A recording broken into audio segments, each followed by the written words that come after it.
प्रश्न काय? x व y समचलनात आहे. जेव्हा समचलनात x बरोबर 40 तेव्हा y बरोबर 24 आहे.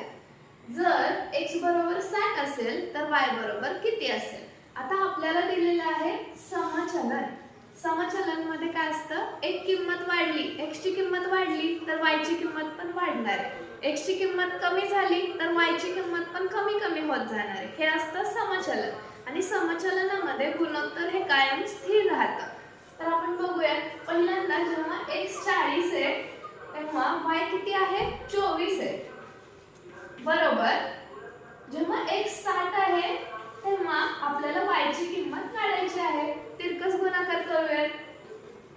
40 गुणिले y बरोबर 24 गुणिले 60 म्हणजेच y बरोबर काय येईल? 24 गुणिले 60 भागिले 40. हे शून्याला शून्य कॅन्सल झाला. 4 एके 4 4 सक 24 6 गुणिले 6 36 म्हणून y ची किंमत किती आली? 36. पर्याय क्रमांक 2 बरोबर आहे.